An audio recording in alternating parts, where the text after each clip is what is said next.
Hey everybody, RockPaperMario here, welcome back to Let's Play Pokemon Blue. And this is another one of the 4 Rocket Brothers. I don't know where they get off giving themselves some sort of special name, because as far as I can tell, there's no difference between them and the rest of these doofuses. So yeah, and like, Silphco is taking a little bit longer. Like, I've been recording for I've been into Silphco for about an hour at this stage, as far as I can tell, because like I know, like I've been recording for an hour and 4 minutes, and I did that thing where I took that little detour to Celadon City to get the egg bomb TM and stuff like that. So I presume I've been into Silphco for about an hour now. And I mean, like, I know I could probably do it like really directly and be like, okay, this is exactly the floor I have to go to, okay, rival battle, boom, Giovanni, boom, gone. But it's like, I want to clear it out. Like, I want to get the experience from the trainer battles, I want to do the battles, I want to get all of the items and things like that. Because one thing I can never remember, you guys can probably like let me know in the comments in advance, is I can never remember if like if the trainers, like if the rockets disappear from the Silphco when you...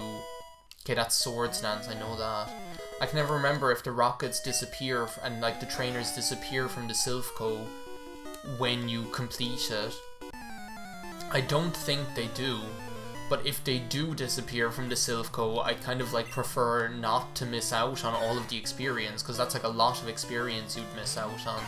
Like, you'd miss out on a huge amount of trainer battles and a huge amount of experience, and especially when I'm like doing a playthrough where I'm going to be leveling up like every single Pokemon, that's like a really big deal. Like, and I don't want to end up in that situation where I'm like that's like an extra hour or 2 hours of grinding probably if I didn't like fight all of those trainers. So that's why I want to make sure to do it.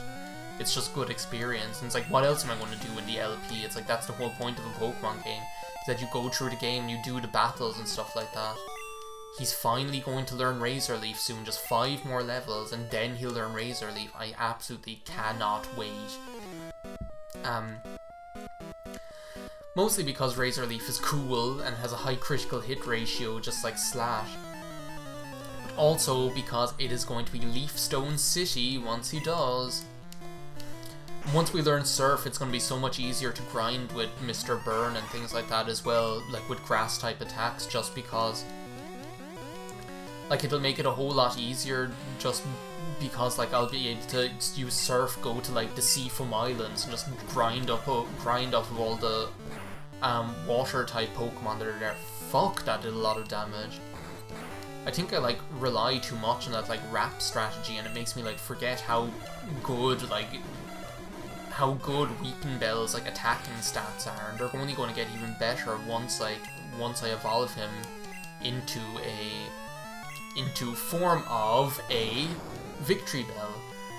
Like he's only going to get better, because like Victory Bell, like that whole line, they're pretty much made to be a mixed attacker, like to have good special and good attack, to be able to just take things out effectively, regardless of whether like it's like you're using physical attacks or like special attacks. It's a shame like we don't have like Sludge Bomb in this generation, because I'd totally be using that. But oh well. We have enough heavy hitters as it is. I mean, look at it, like the hard-boiled heavies are going to take out this Arbok lickety-split. Jeez, like when it like lights up like that, like when like the colors get inverted, it just looks so freaky. Like, look, we got back all of that HP. Like, I know the setup, as I said, like, and I'm saying this again, but like, I know the setup takes a while, but like like the payoff is just so good, and it's just like the sheer sense of satisfaction you get when that Dream Eater connects is just undeniable. So yeah. So hopefully in this video we like finish off all of the rank and file Silphco, so in the next video we're just going to be able to clear it out, would be my desire. So just kind of like then in the next video just be able to go straight to the rival, straight to Giovanni, and finished. That would be my intention. I think I might actually like cut the recording session as well, because I can't help get a little bit nervous every time like, I record a whole lot, like, once it gets, like, over the hour mark. And it's mostly because it's, like, uncharted territory. Like, I'm pretty sure, like, I have recorded that much, or even more, before, like, up to, like, 1 hour and 20 minutes and an hour and a half and stuff. But I just, like, prefer to avoid doing that if I might. Okay, do you give me, like, a TM or something? You can't. What do you mean you can't? There he is there, right up there, that asshole, other Harry. I'm gonna get you. Look out, boy, because I'm gonna get you. The Master Ball, which will catch any Pokemon. So that's the thing, you have, like, all these other, like, aspects to the story as well. It's like, oh, they want the Master Ball. Well, why do they want the Master Ball? Oh, well, I guess it's so that they can capture Mewtwo and use it for their own... to further their own ends or whatever. I guess. I mean, that's the only reason that we'd use it. There we go, Calcium. Well, I'm actually going to use it on the right Pokemon this time. Use on the hard-boiled heavies. What's my money looking like? Fuck, 80,000. Oh my god, like, we are... Oh my god, I can't wait. Seriously.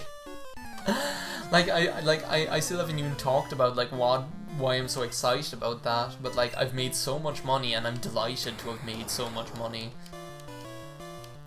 Okay, Mr. Byrne, it's time to shine here. Stun, Spore, and Wrap all the way. Don't you be trying to screech me. Let's see if I can take it out, like, in one go. Like, that's the thing, like, this setup. Like, look, even, like, as I say, like, the satisfaction of, like, Weepin' Bell taking out even, like, the fastest Pokemon in the game is just so good. That's what I'm loving about this LP. Like, I'm wondering, like, I hope you guys are enjoying this as well. Because for me, it's just so enjoyable to be being able to use these setups. You know, to be able to make use of Pokemon like this, which I normally wouldn't ever do. And it's like how many other LPs do you get to see where this is the kind of route that you take? It's like, it's making me feel like this LP is more than just, okay, well, you're going to fight all the Pokemon trainers, and you're going to do this, and you're going to do that. Do you know what? We haven't seen Hope in a while. Let's take him out, use that Bone Club. I'm hoping the rival doesn't give me a run for my money, because this is actually one of the more difficult rival battles, if I remember correctly. As far as I know, anyway. Maybe I'm just being worried about nothing, but I do know, like, this game, like, Generation 1 has a tendency to have, like, level spikes, where, like, out of nowhere, all of a sudden the Pokemon are, like, 10 levels higher than you. And I'm pretty sure that does happen with the rival battle here as well, because if I'm not mistaken, like, he has, like, Pokemon that are up to, like, level 40 and things like that. Maybe his starter is, anyway. Okay, so what's this, like, level 8? Or is this, like, level 9 already? No, this is, like, level 8, okay. Well, I haven't fought you yet. Well, do you know what? Let's put Hope back in front, give Mr. Byrne a well-earned rest. It's like what they used to say in the anime as well. It's like, you deserve a rest, Mr. Byrne, come return. And then it's like, good, he like talks to the Pokeball and he's like, good job, I couldn't have done it without you. And then he like sends out the next Pokemon. But it's like when I'm using these setups and things like that and I'm just shutting down the other Pokemon and whatever. Like, it's just fun because it makes me think of the show an awful lot. It makes me think, like, even when I'm using, like, Mr. Byrne like that, it makes me think of, like, that JoJo's Pokemon battles, like, when you see... What the fuck are you doing with the critical hits here? It makes me think of, like, you know, like that Pokemon battle, see, there's a critical hit of my own. Have a taste of your own medicine, why don't you? Like, it makes me think of, like, that battle, Joe, where, like, the Bellsprout takes out all of Ash's team. Like, I love it. That's such a satisfying battle to watch, because it's like this one Bellsprout takes out all of his Pokemon. I just really liked her team setup anyway. Like, I thought she was, like, a really cool trainer. Like, what was her team again? She had, like, didn't she have, like, Scyther, Ivysaur, and I think it was, like, Scyther, Ivysaur, and Bellsprout. And it's like, yeah, like, that's the kind of setup that I'd have. That's almost like the same Pokemon that I'd have myself on my team. Or, like, the Marvelous Mandy. What did he have again? He had, like, Golbat and Exeggutor. And I can't remember what his like third Pokemon was. Seadra, wasn't it? Yeah, that was it. It was like Seadra, Golbat, and Exeggutor. 3 Pokemon that I actually really liked, you know? Let's send out the Mighty Ducks. But yeah, like I don't know, like that was like one thing. Like I'm not sure to what extent other people who are of my generation had the same experience. But like watching the anime back then was just so enjoyable because all of a sudden it makes these Pokemon that you see in the video game like seem so much more real, like to that kind of way. And like it kind of showcased all of these Pokemon that you would normally just like not really see that often and stuff like that. I suppose like Fishy Queen, we can give you another outing. You're not going to learn Waterfall by just sitting in there on your ass in the party, taking up room and not doing anything. It's like you need to prove yourself. You need to show me, okay, it's worthwhile having Fishy Queen in my party and not Jay-Z or something. It's like when you think of the Pokemon that you're taking a spot away from, even like water Pokemon that you're taking a spot away from. I could have I could have Big Bob Pataki, the Beeper King in here, do you know? But no, I'm giving you a chance, Fishy Queen. This is your one shot, do you know? And don't blow it, whatever you do, don't fuck it up. Because you're gonna have, there's gonna be that point when Fishy Queen is gonna have to lip sync for his life with Bob Pataki. And now I just can't avoid thinking of the idea of Bob Pataki in drag. Which wasn't that like, do you know the way they did, actually that was one of my favourites actually. Well, there was this guy, do you remember like there was this one like episode, I think it was like the season that Sharon Needles won, and like there's always like this one episode where they have to like do drag with like a straight guy or whatever. And like he had this guy who actually looked like Bob Pataki. Like he had, like the guy actually looked like Big Bob Pataki from Hey Arnold. But I really liked the setup they did. Like the costumes that they did and things like that, and like they looked like I didn't even look at what Pokemon he's going to sending out, so I guess I'll just send out Nancy, a good all-arounder, a Golbat. But like what was I going to say? We had the costumes they did. It reminded me of like Elle Driver in Kill Bill, or like Daryl Hannah's character, the California something snake or whatever. It's like that's what it reminded me of, because they had like the black cat suit and the eye patch and like the blonde hair and everything. It was just so cool. But yeah, so it's funny, like, me thinking of, like, Bob Pataki doing drag, and as soon as I saw that guy in that one episode, it's like, that's all I could think of as well, was Big Bob Pataki, the Beeper King. It's like, how it's just too much. Like, Bob Pataki, the Beeper King in Hey Arnold, has to be, like, one of the best characters of all time, like, one of the best cartoon characters, without a shadow of a doubt. Were you one of the Rocket Brothers? Surely not. Okay, Fishy Queen, you're poisoned. I'm gonna send out ducks. And you grew up a level already. You're holding your own, like I must say. Fishy Queen isn't doing a bad job here. Don't tell me you're gonna have like loads of electric Pokemon and I'm going to rue the day I decided to send out the Mighty Ducks. Well, if it's Voltorb or something, then that I don't really care. Oh no, Grimer. Okay, well that's okay. Let's just set up here, we'll do Swords Dance once or twice and then just take out his whole team. Don't you disable me. Well, now you can disable what you want because I'm still going to be able to take you out. And as well, just like just like the extent to which Bob Pataki is just the dad from the Wonder Years is just brilliant as well. Like, it's one that's another show that like I wish they showed even more, because like I could watch the Wonder Years from one end of the day to the other. What the fuck do you think you're doing? Are you for real? Are you for real? How did that do so little damage? I suppose it's like Electrode's shitty attack stat is what it is, but still, like, self-destruct should do quite a bit more than just that. Oh well. Poor Fishy Queen is poisoned back there.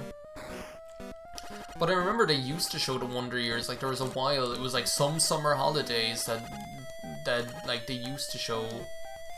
That guy is like so memorable. I wonder if Sylph is finished. He's like, I don't know what's going to happen in my life. It's so like thought-provoking is what it is. It's so poignant, that's the word.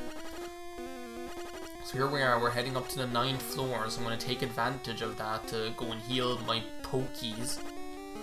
Because we're actually almost done with this. How many floors is the Sylph go anyway? Is it like 11 or 13? I can never remember if it's like 11 floors or 13, but it's something like that anyway. Might as well head up here first. So isn't that the teleporter that heads to the rival battle as far as I know? Like that one right there. Will we give Fishy Queen another outing? Who's like level 33 now? The hard-boiled heavies, Nancy, Mr. Byrne. Might as well put in Nancy here. See, this is like great experience. Like all of my Pokemon are after like growing all like 3 levels and 4 levels.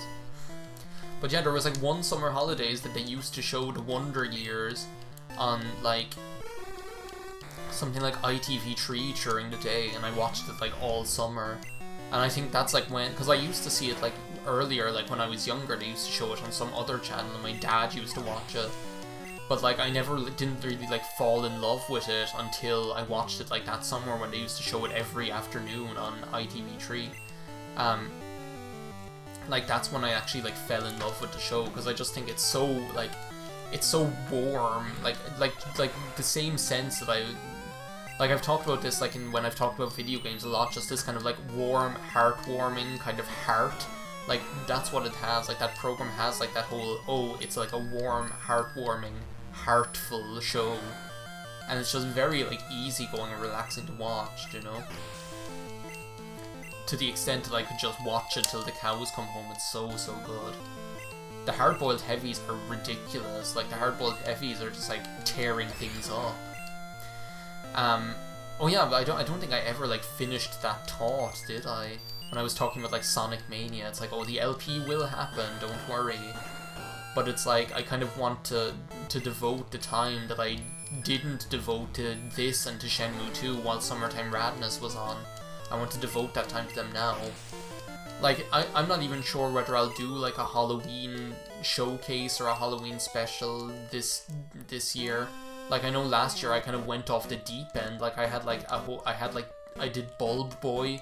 I did like that one part of Kirby's Epic Yarn I was in for Halloween as well. I had like Super Mario Maker for Halloween. Like I had 2 videos of that as well. Like I went absolutely ballistic with Halloween stuff last year. And it's like, I don't know whether I'll do that again this year. Maybe I will, but it'll only be like 1 video. But I haven't like had any ideas yet. I think like I love Halloween so much though that I'd like to do something. The thing is like I'm trying to think of like what I would do, because I have like pretty much like one of the other options would be like to show off Halloween and Animal Crossing. Well, I've done that already. By the way, you call that a self-destruct? What the fuck are you? Like, seriously. It's like I've shown off Halloween and Animal Crossing already. There's like nothing more that I can show off in that. I've shown like I had like the sneaking suspicion that was going to poison me. Don't ask me how, but I just knew it. It must be something like subconscious or whatever. Magneton, well, I can take that out, no problem. But yeah, so I'm not even like sure like what I do for a Halloween special. Like I've done Halloween and Animal Crossing already. I'm not going to like redo that again because like I've shown it off already. I don't really want to do like a whole other LP because I've already done like I did that last year, and as I say, my aim is to kind of avoid taking time and energy away from this and from Shenmue 2, so like I don't really want to do that either. I'm just like healing, seeing as I'm on the floor, it'd be kind of silly. So I don't want to like do that either. And then like, but then I don't know what else I'd do. Like, I could think of like some sort of a one-shot that I could do. So this is like floor 10 here. We must be like getting like to the end of this place, surely. Like there can't really be that much left, can there? I think there's only 11 floors. You're scared, I'm scared too. I think there are only 11 floors. Okay, like what level are you? You're level 34. Let's just put hope out there. So yeah, I don't know. Like I did have fun like the time I did like that video where I showed like off all the spooky levels from Mario games. Remember like the Shock Horror Mario Halloween special or whatever, where I did like, oh, this level from Mario Galaxy and this level from Mario Galaxy 2 and this level from New Super Mario Brothers Wii and things. And that was fun, like that was a cool idea and I really enjoyed doing that as well. So maybe I'd like do something like that again, like just some sort of a one-shot where I do like random spooky levels. But then I'm trying to like think of like what I'd even do, like because I think Mario was like the only franchise where that really fits in. Unless I did like random levels from multiple games, like that's perfectly doable as well. Welcome to 10F. Jeez, okay. I'm conscious of the fact that this is a long video. I'm really sorry about this. I'm sorry, like I apologize in general for how long the Silphco was taking. Here I got off to a great start, but I just think it's like it seems to be just unavoidable that the Silphco takes a long time. That's just the nature of the beast, is what it is. It's like if you're going into the Silphco, expect to spend a long time there. The thing is, it kind of like creeps up on you, like you don't even notice that it's taking so long, do you know? And as I say, that's like my own choice to be doing all of these extra stuff. Okay, speed, I don't know whose speed I want to put up. Rare candy, okay. And what is this going to be? TM2060 Earthquake TM, oh my god. I can't even start thinking about what I'm going to do with that. All of these TMs. Do you know what, I'm probably going to end up not using them at all. That's I can tell you right now, that's probably what's going to end up happening. Like, I won't be able to decide, okay, do I want to use the Earthquake TM on this Pokemon? Do I want to use the Thunderbolt TM on this Pokemon? What about Psychic and Ice Beam? Yeah, I believe you have something that belongs to my boss. It's like all of those good TMs. I don't know what I'm going to do with them. Like, they're just like, they're almost like too good to use, or it's like I'm so conflicted about what I want to do with them. Like Thunderbolt, I could think of a million Pokemon that I could teach Thunderbolt to. Ditto for Ice Beam. Like I can think of like a million Pokemon I'd like to teach Ice Beam to if I wanted to. Do you know? Or like Rock Slide as well. It's like even in this party alone, like it's very tempting to teach Rock Slide either to Hope or to Nancy. And the same with Earthquake. It's like Earthquake, I have like a million Pokemon I could teach Earthquake to and have them be perfectly effective with it as well. Okay, this is going to be a good battle for Fishy Queen here. Zubat. Ha! I laugh at your Zubat. As someone who like used Blackula in Pokemon Silver. Oh my god, that name! Oh, all of the nicknames are just ridiculous. Fishy Queen, you're gonna get there. You're gonna do a good job. It's just that you're vying for a difficult position. It's like Harry and Water Pokemon. I love them all so much that I want to use them all. It's like, and it's very hard for then a Pokemon like Seaking to get a look in. It's like you're lucky you have the novelty aspect going for you. And the fact that this is probably the only LP that I'm ever going to use a Seaking in. That's what you have going for you right now, so. But yeah, with this trainer, yeah, whom we demolished, you took the words right out of my mouth. We've actually reached the top of the Silphco. So now basically all we have to do is teleport to that room with the rival in it, and just go full steam ahead. So that's what we're going to do in the next video. Thanks a million for watching. See you next time. Bye now.